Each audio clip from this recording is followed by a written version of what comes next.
Од 1 октомври годинава недела станува ден на неделен одмор и со тоа правиме уште еден исчекор кон унапредување на работничките права и социјалната правда и ја продолжуваме грижата и поддршката за работниците како приоритет на владата, рече на денешната пресконференција Катерина Пешиќ-Бошковска, портпарол на општинската организација на СДСМ. Според неа, во фокусот на нивното внимание е значењето на рамнотежата помеѓу професионалното и приватното, како неопходен елемент во животот на работникот. Измените во Законот за работните односи налагаат и измени и дополнувања на Законот за трговија со цел создавање законски решенија за поголема заштита на правото на неделен одмор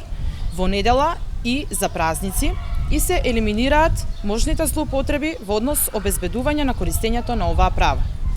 При тоа, како и во Законот за работни односи, така и во Законот за трговија, се определува неделата како неработен ден за сите, освен за одделни исклучоци, за кои ќе биде дозволено работењето во недела и на празници.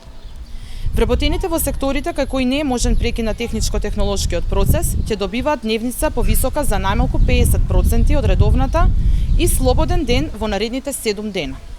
Со предлог Законот за трговија предвиден е додаток на плата за работа во недела и на празници, кој работодавачот, трговец, ќе треба да им го исплаќа на вработените и да изнесува најмалку 100% за секој час поминат на работа. За трговските субјекти кои ќе работат во недела и на празници се утврдува надоместок во висина од 2% од вкупниот приход остварен во претходната година во недела и на празници, средства кои ќе се инвестираат во нови детски градинки согласно законот, рече Пешиќ-Бошковска.